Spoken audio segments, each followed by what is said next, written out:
kita mulai saja ya untuk materi kita pertemuan ke-8, yaitu ukuran penyebaran ya, minggu ke-8 dan minggu ke-9. Jadi minggu depan ya, minggu ke-10, 2 minggu lagi ya, UTS ya, Pak ingatkan lagi. Nah, baik kita mulai saja. Ukuran penyebaran untuk di modul kalian itu ada di bab 4 ya, ada di bab 4, lihat saja di modul kalau ingin baca sama ya, apa yang Bapak jelaskan itu sama dengan yang ada di modul ya, hanya beda-beda sedikit. Nah, yang dimaksud dengan ukuran penyebaran itu adalah bagaimana kita menentukan ya sebaran data. Ya, bagaimana kita menentukan sebaran data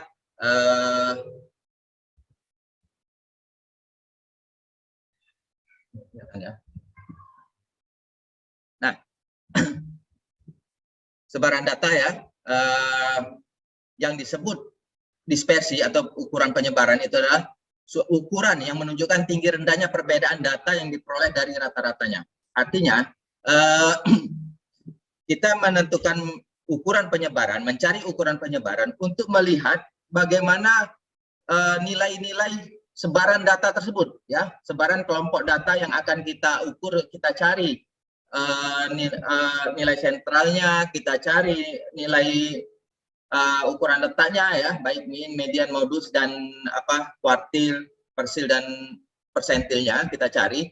Nah, kadang nilainya kita sama ya dengan jenis nilai yang berbeda ya, nilai minnya misalnya, nilainya sama, minnya sama-sama 20 misalnya, nilai minnya sama-sama 20, tetapi datanya berbeda ya, datanya berbeda. Nah, data ini ada yang sifatnya homogen dan ada yang sifatnya heterogen ya. Yang disebut homogen, sebaran datanya itu sama ya, sebaran datanya sama, misalnya angka 10-nya ada 5, angka 20-nya ada 6. Jadi dia menyebar, datanya sifatnya homogen. Ada yang datanya heterogen. Heterogen.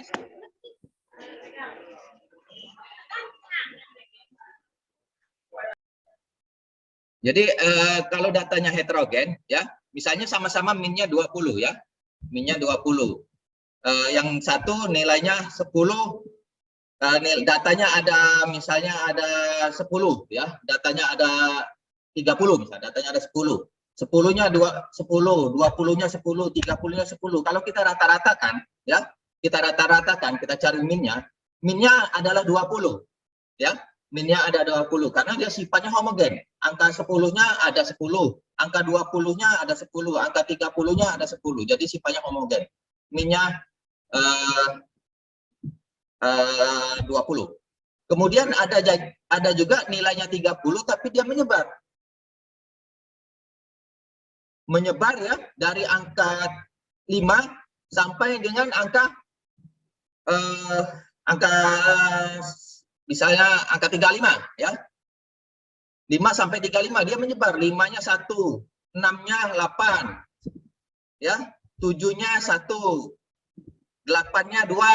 Jadi dia sifatnya heterogen ya.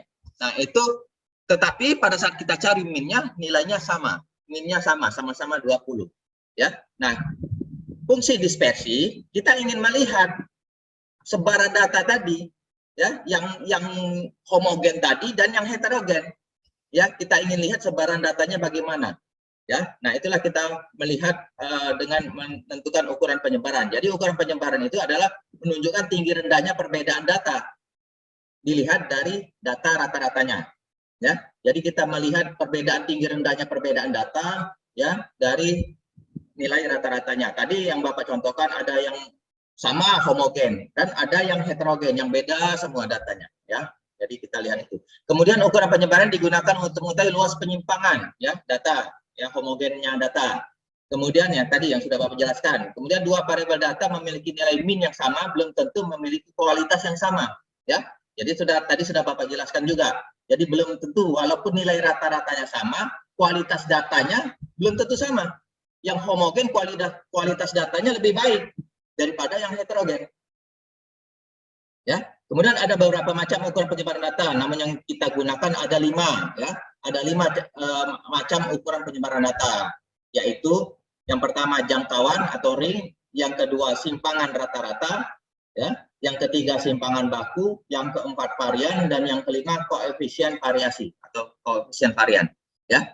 Jadi yang Bapak akan sampaikan pada hari ini itu adalah 5 ini dulu, ya. Nanti hari Jumat Bapak akan sampaikan tentang metodenya, Skewness dan Courtesan. Yang pertama, jangkauan. Jangkauan atau ring, ya, kita kemarin sudah, ya, pada saat mencari distribusi frekuensi, kita mencari nilai ring, ya. Nilai ring itu adalah nilai maksimum dikurang nilai minimum, ya, untuk mencari nilai ring, ya.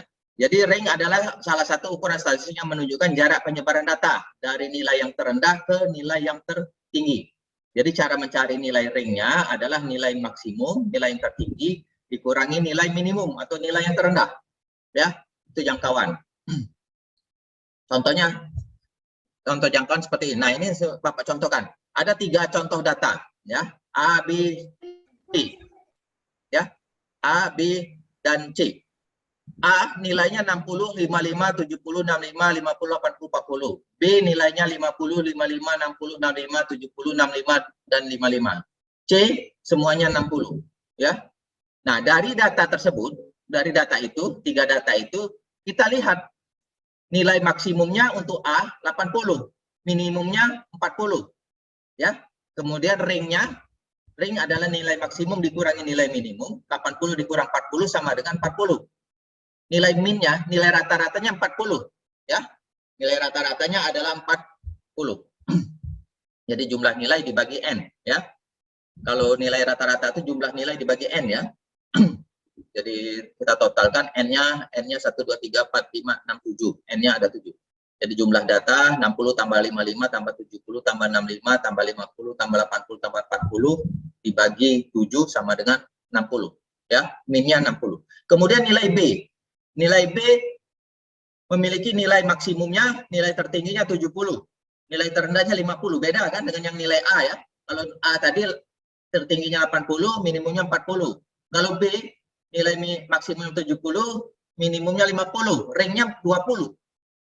Tapi minnya sama. Minnya 60. Kemudian C. C sudah pasti, ya. C sudah pasti minnya 60 karena semua datanya 60. Ya, jadi nilai minnya pasti 60. Tetapi nilai ringnya 0. Ya, karena nilainya sama. Ya, 60 semua. Jadi nilai ringnya maksimum dan minimumnya sama. Ya, jadi maksimum dikurang minimum sama dengan 0. Ya. Nah, dari hasil tersebut, setelah kita lihat 3 angka tersebut di atas, ya. Nah, kita lihat artinya semakin kecil ringnya, ya, semakin rendah ringnya, artinya yang C, ya, yang paling rendah, maka nilainya semakin homogen. Ya, kelihatan kan? Kalau nilainya homogen, semakin homogen datanya, nilai ringnya akan semakin kecil. Ya, dilihat dari sini, C yang paling homogen, nilainya 0 ringnya. Nilai B nilainya memang tidak semua homogen, ya, tapi ada yang nilai homogen. 55 ada 2, ya, 55 ada 2, ya, sehingga nilai ringnya akan menjadi lebih rendah daripada nilai yang A. Kalau nilai A semuanya berbeda, ya, semuanya berbeda nilainya, ya, sehingga nilai ringnya akan menjadi lebih besar. Dilihat di sini, berarti semakin kecil ringnya, datanya akan semakin homogen, akan semakin sama, semua datanya akan jadi sama, ya. Kemudian yang B, semakin besar ringnya, maka semakin heterogen distribusinya, kebalikannya kan. Jadi kalau nilainya berbeda semua, seluruh nilainya berbeda, berarti nilai ringnya juga akan semakin besar. Nilai ringnya akan semakin besar. Kemudian yang ketiga, semakin kecil ringnya, maka minnya merupakan wakil yang representatif.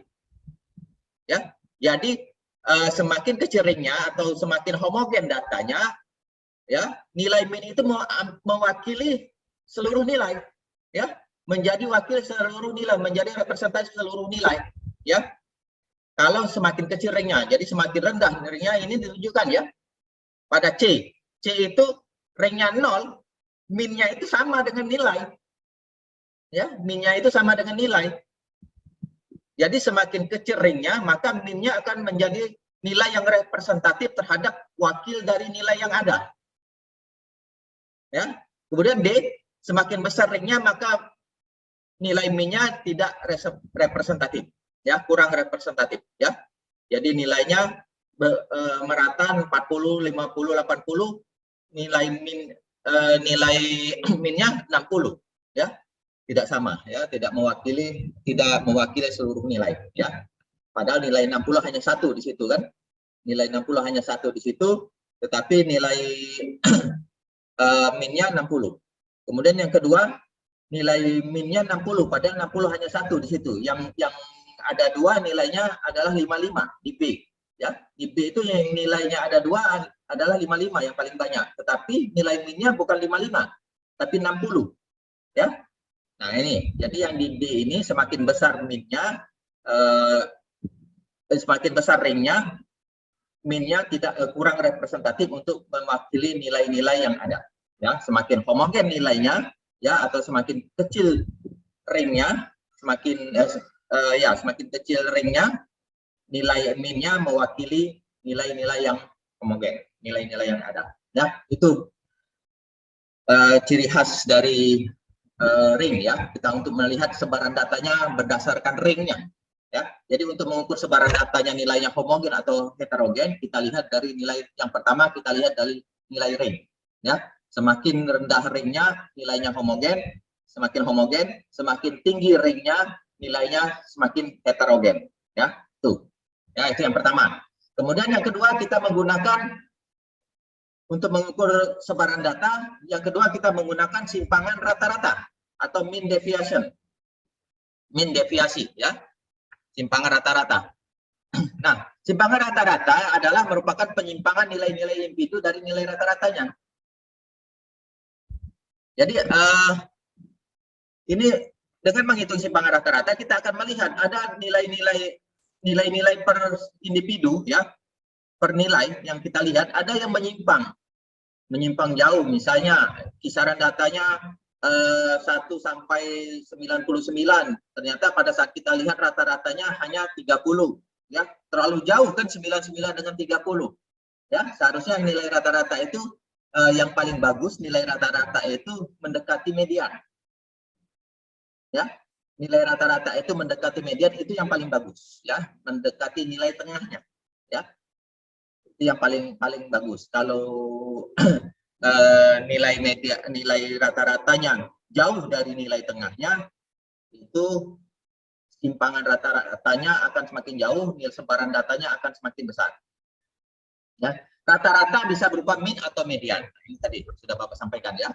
Jadi nilai simpangan rata-rata itu yang paling baik, ya, yang paling bagus kalau nilainya itu mendekati nilai median, jadi hampir sama, nilai median dengan nilai rata-rata hampir sama, berarti sebaran datanya itu bagus, ya, atau homogen, ya.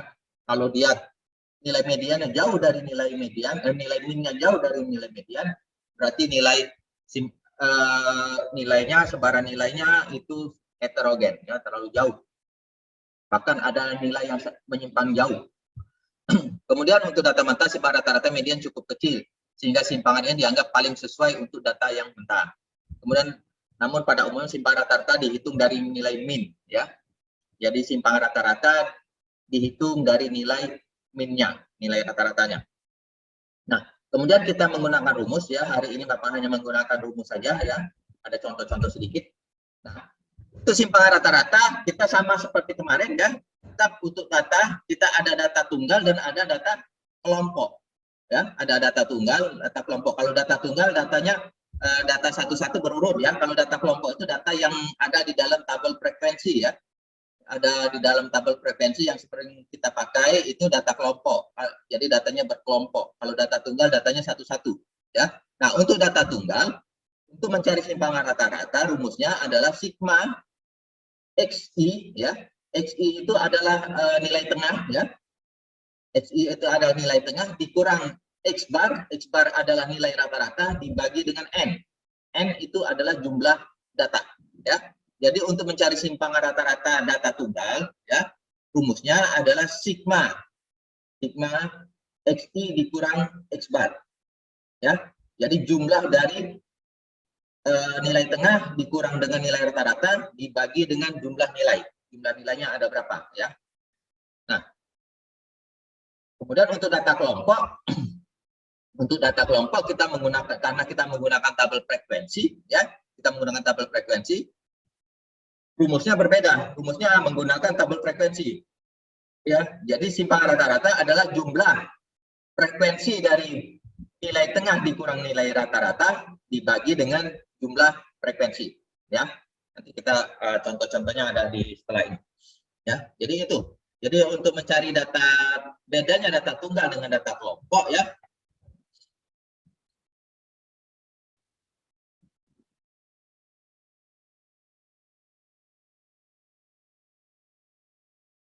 Ini ya. Jadi yang pertama itu data tunggal, ya. Data tunggal tidak menggunakan frekuensi, ya. Sementara data kelompok dia menggunakan frekuensi, karena kita kalau data kelompok kita biasanya menggunakan tabel frekuensi. Nah, bedanya di sini. Ya, ada F-nya ya. Jadi kalau untuk data tunggal sigma nilai tengah dikurang dengan nilai rata-rata atau XI dikurang X bar, ya, dibagi dengan N. Kalau data kelompok sama dengan frekuensi sigma atau jumlah frekuensi nilai tengah dikurang dengan nilai rata-rata atau XI dikurang X bar dibagi dengan jumlah frekuensi. Nah, ini ada contoh. Ini adalah contoh data kelompok, ya, bukan data tunggal. Jadi contoh data kelompok, kita punya data frekuensi, ya, ada 8 kelas, ya, ada 8 kelas, ya. Masing-masing kelas itu punya interval 36 sampai 43, ada 8 ya, 8 angka ya, intervalnya 8 ya. Mempunyai interval 8 ya, dari datanya dari 36 sampai 91, nilai terendahnya 36 dan nilai tertingginya 91 ya, punya interval 8. Jadi kalau di sini kita dibagi menjadi 7 kelas ya, dibagi menjadi 7 kelas. Nah, dari data ini muncullah data frekuensi. Data frekuensi kita cari nilai tengahnya terlebih dahulu. Nilai tengah adalah batas bawah ditambah dengan batas atas dibagi 2. Jadi 36 ditambah 43 ya, 79 dibagi 2 sama dengan 39,5. Begitu juga yang kelas yang kedua, 44 tambah 51 dibagi 2 ya, dan seterusnya. Ya, jadi itu adalah nilai tengah ya, yang ini nilai tengah ini ya, nilai tengah. Kemudian kita mencari XI per nilai rata-rata. Kita harus mencari dulu nilai rata-ratanya. Berapa nilai rata-rata? Untuk mencari nilai rata-rata ya, frekuensi dikali dengan nilai tengah. Ya, jumlah frekuensi dikali dengan nilai tengah. Kemudian dibagi dengan jumlah frekuensi. Ya, itu adalah nilai rata-rata. Jadi 5 dikali 39,5 ditambah dengan 4 dikali 47,5 ditambah dengan 6 kali 55,5 ditambah dengan 15 kali 6 3,5 ditambah 13 kali 71,5 terus ya sampai ditambah 1 dikali 87,5 ya dibagi dengan 50. Itulah dapatnya nilai rata-rata 63,4 ya. Dapatnya nilai rata-rata 63,4. Nanti kita menghitung yang sebenarnya nanti akan ada waktunya khusus ya untuk minggu depan. Kemudian kita cari XI dikurang X bar ya, nilai tengah dikurang dengan nilai rata-rata. Nah, perhatikan di sini ya, perhatikan di sini di lambang ini ada kurung yang berdiri, garis yang berdiri ya, kanan kiri, bukan dalam bentuk kurung biasa tapi dia kurungnya kurung mutlak ya. Jadi kalau namanya kurung mutlak, nilai yang ada di situ adalah nilai mutlak. Ya. Ya, jadi kalau kalian ketemu dengan kurung yang seperti ini ya. Ya, yang ini, kurung yang seperti ini, kurungnya garis tegak lurus ya. Itu artinya nilai yang ada di dalamnya itu adalah nilai mutlak. Apa yang disebut nilai mutlak? Nilai mutlak adalah nilai yang tidak ada minusnya. Semua nilai positif. Ya. Semua nilai adalah positif, plus ya, tidak ada nilai minus. Itu yang disebut nilai mutlak, ya, yang disebut nilai mutlak. Jadi kalau ada ketemu dengan kurungnya seperti ini, kurungnya tegak lurus, itu nilai yang ada di dalamnya ada nilai mutlak. Jadi tidak ada nilai negatif, semuanya nilainya positif. Nah sekarang kita kurangi, jadi XI kurang X bar, jadi 39,5 dikurang dengan 63,4. Ya, 39,5 dikurang 63,4 hasilnya minus 23,9. Ya, min 23,9 hasilnya. Karena nilainya dimutlakkan, ya, artinya minusnya dihapus, minnya dihapus, jadi 23,9. Ya, begitu juga yang bawah. Yang bawah adalah 47,5 dikurang 63,4. Ya, sama dengan min 15,9. Min 15,9 dimutlakkan menjadi 15,9 dan seterusnya ya sampai dengan yang di sini ya. Di sini baru nilainya plus 63,5 dikurang 63,4 baru 0,1 baru di sini ya. Baru di kelas yang keempat baru nilainya plus ya. Sementara yang di atas, 3 yang di atas ini nilainya minus. Hanya karena sudah dimutlakkan jadi semua nilainya jadi positif ya. Kemudian baru kita kalikan ya. If XI min X bar ya. Jadi frekuensi dikali dengan XI min X bar. 5 dikali 23,9 sama dengan 119,5. 4 dikali 15,9 sama dengan 63,6. 6 dikali 7,9 47,4. 15 kali 0,1 sama 1,5. Kemudian kita totalkan hasilnya 458. Ya, sementara jumlah frekuensi 50. Baru kita masukkan dalam rumus tadi. Ya, rumusnya sigma frekuensi dari XI min X bar dibagi dengan sigma frekuensi ya 458 dikurang 59,16 itulah simpangan rata-ratanya ya untuk mencari simpangan rata-rata. Jadi untuk mencari sekaligus untuk mencari nilai tengahnya ya. Nah kita sudah dapat simpangan rata-rata. Kemudian yang ketiga simpangan baku ya. Simpangan baku untuk menentukan sama seperti simpangan rata-rata, tapi kalau yang rata-rata penyebarannya merata. Tapi kalau simpangan baku ukuran penyebarannya yang paling banyak digunakan ya, yang karena nilainya lebih stabil daripada yang kalau kita menggunakan simpangan rata-rata ya. Ya, semua datanya lebih stabil daripada yang simpangan rata-rata. Namun apabila dalam data-data yang ada terdapat nilai ekstrim ya, nilai yang berbeda, sangat berbeda, sangat bervariasi ya, standar deviasinya menjadi tidak sensitif lagi ya. Begitu juga dengan nilai minnya. Nah standar deviasi mempunyai karakteristik khusus ya, seperti contohnya standar deviasi tidak berubah apabila setiap unsur pada gugus datanya ditambahkan atau dikurangkan dengan nilai konstan tertentu. Jadi nilainya tidak akan berubah dan kalau kita tambahkan dengan nilai yang konstan ya. Kemudian standar deviasi berubah apabila setiap unsur pada gugus datanya dikali atau dibagi dengan nilai konstan ya. Jadi kalau ditambah dan dikurang dengan nilai konstan dia tidak berubah, tapi kalau dikali dan dibagi dengan nilai konstan dia akan berubah. Itulah ciri khas standar deviasi ya atau simpangan baku. Contohnya ini rumusnya ya. Nah untuk rumus ada data tunggal, ada data kelompok, kemudian rumusnya ada sifatnya datanya sampel dan ada sifatnya data populasi ya.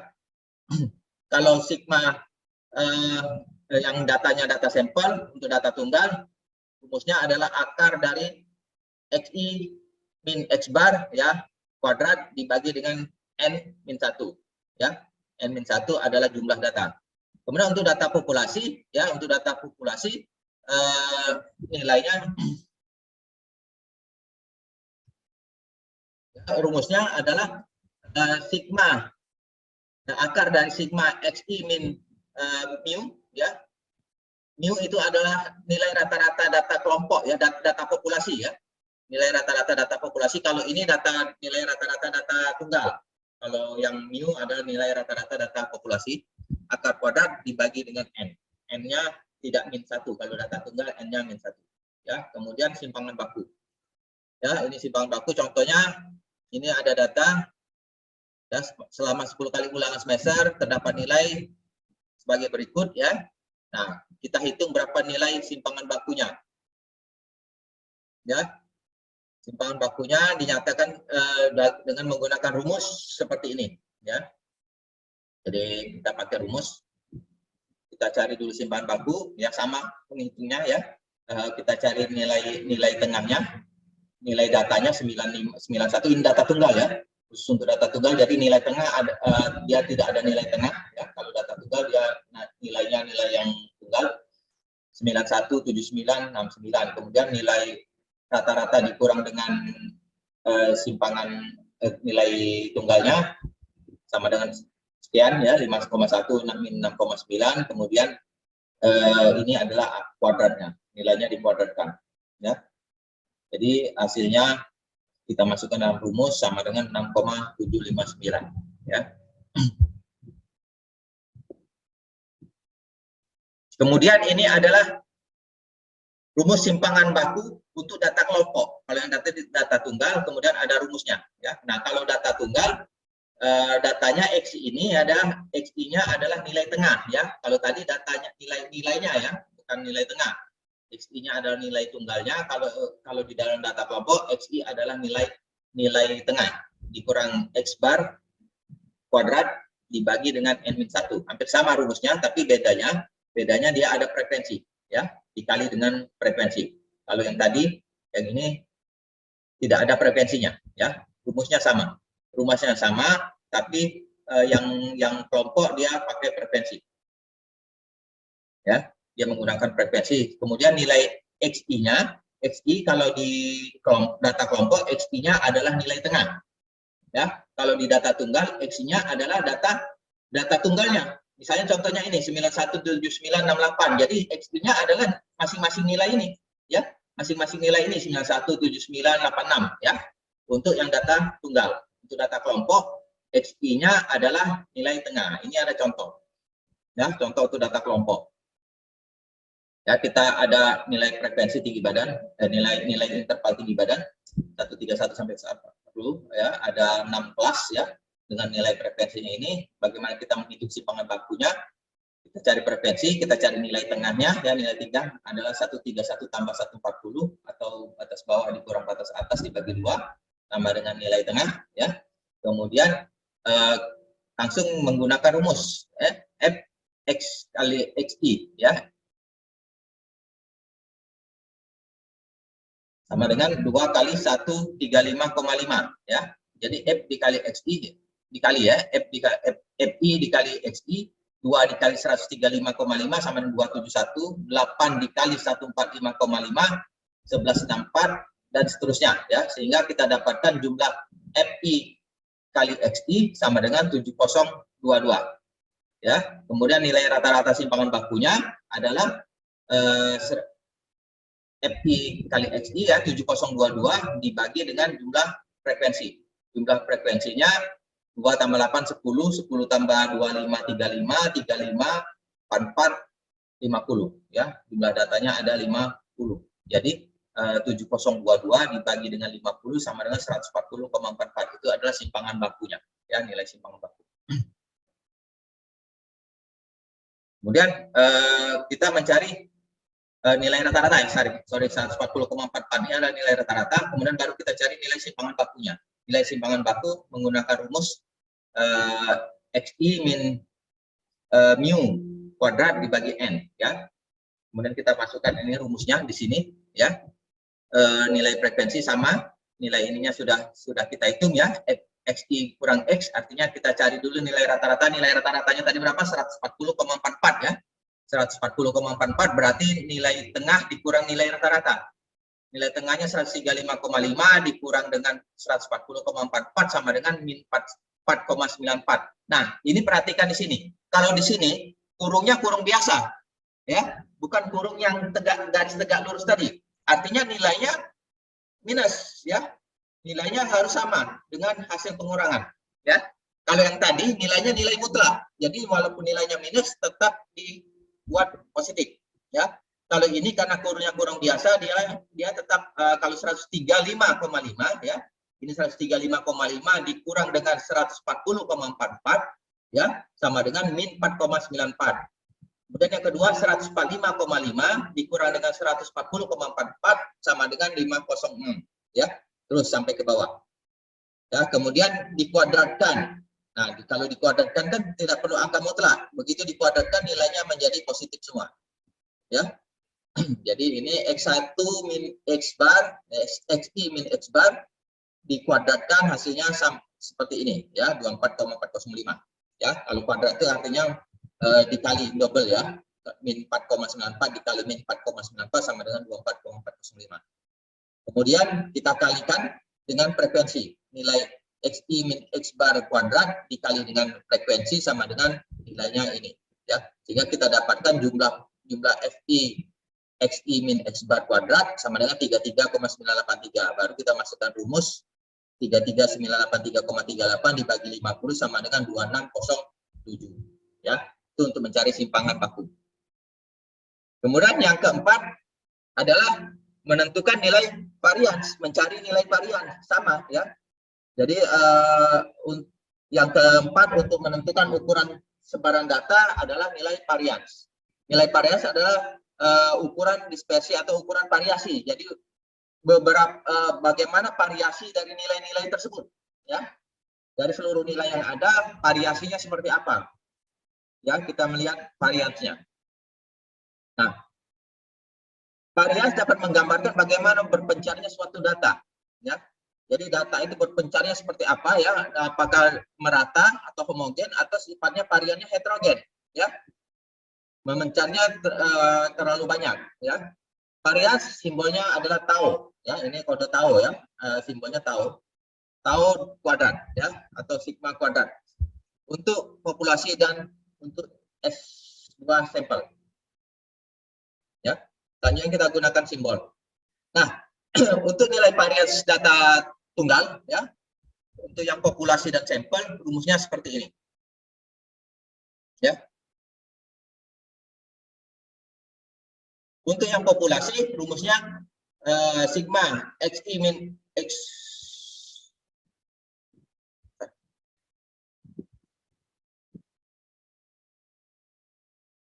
Oh ya, ini data tunggal ya, sorry. Ini data tunggal. Ya, untuk data tunggal rumusnya sama ya. Ya, sama. Hanya saja bedanya di sini XI-nya adalah XI data populasi, sementara yang di bawah XI-nya adalah XI data sampel, data tunggal ya. Sampel jadi satu-satu ya. Kemudian kalau untuk populasi N-nya N saja, kalau untuk sampel N-1 ya, dibagi N-1. Kemudian untuk data kelompok sama kita menggunakan data frekuensi ya, rumusnya agak lebih banyak ya, lebih ribet lagi ya. Jadi sigma FI kali mu I kuadrat dibagi N dikurang dengan sigma FI kali mu I kuadrat dibagi dengan N ya. Kemudian ini yang data kelompok yang populasi ya, rumusnya seperti ini. Nah, ini contohnya. Sudah ada nilai intervalnya ada 7 kelas ya, dengan intervalnya 10 ya. 7 kelas dengan intervalnya 10, 31 sampai 40, 41 sampai 50 ya. Ada 7 kelas. Kemudian nilai frekuensinya jumlahnya ada 80 ya. Kemudian nilai tengahnya masing-masing 35,5. Masih kedengaran suara Bapak? Karena internetnya. Kedengaran suaranya? Kedengaran, Pak. Kedengaran ya? Kedengaran, Pak. Oke, karena internet Bapak tiba-tiba nggak ada tadi, jadi Bapak takut suara Bapak hilang. Kedengaran ya? Baik, kita lanjut.